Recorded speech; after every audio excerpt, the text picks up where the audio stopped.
Orang itu tidak pernah tahu. Kadang-kadang Allah itu kita tidak pernah tahu. Andai kan boleh dibahasakan, kita tidak pernah tahu cara berpikir Tuhan. Jadi Allah itu zat yang mau, ya itu tadi otoritasnya penuh. Makanya saya pernah cerita di mana-mana, di kitab-kitab yang saya baca itu ada 2 orang yang ahli neraka, sudah di neraka. Ini sekaligus ijazah, saya ulang lagi sekaligus ijazah, bisa dipraktekkan nanti itu. Setelah itu 2 orang ini dipanggil ke surga sama Allah. Allah itu tanyanya ya aneh, enak di neraka, ya udah enak di neraka. Ya gak enak di neraka kok ditanya enak enggak, ya gak enak. Ya sudah kembali lagi ke neraka, lari kencang-kencang, lari menuju neraka, lari.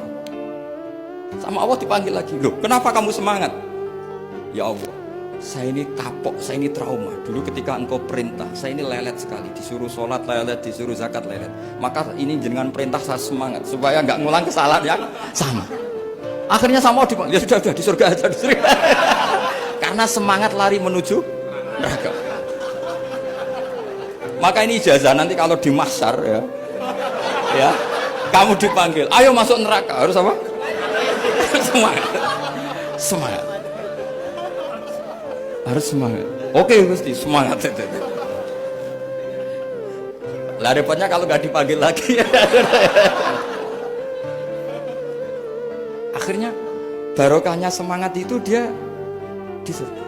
Kita tidak pernah tahu cara berpikir Tuhan. Nanti kan boleh dibahasakan seperti itu. Yang satu, ayo kembali lagi ke neraka. Tolah itu, jalan noleh lagi. Sampai itu nggak semangat noleh lagi. Terus ditanya sama, kenapa kamu tolah gitu? Saya tidak pernah ngira ya Allah ketika engkau panggil di surga kemudian engkau kembalikan lagi ke neraka. Ya sudah kamu di surga saja, barokahnya husnudzon.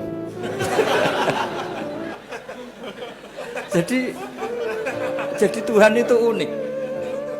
Makanya dalam tradisi ulama itu ad-dinu ar-riwayah, agama itu riwayat.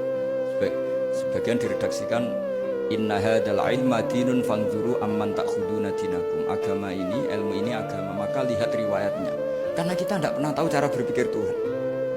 Kita harus mengikuti riwayat yang diutarakan Rasulullah SAW. Karena kita tidak pernah tahu.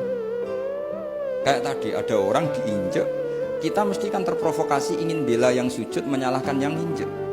Tapi ketika yang sujud mencatat nama Tuhan, Allah tidak akan memaafkan kamu.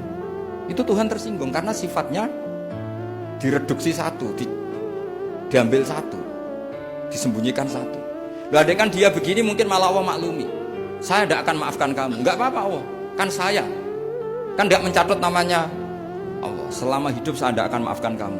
Allah enggak akan tersinggung. Karena dia sebagai manusia tentu punya dendam, punya rasa mangkel, punya emosi. Tapi kalau ketika bilang Allah tidak akan maafkan kamu, berarti dia mencatat statusnya Allah. Dan Allah disifatkan hanya satu dari sifatnya Allah, yaitu hanya sifat menyiksa. Padahal Allah punya sifat memaafkan.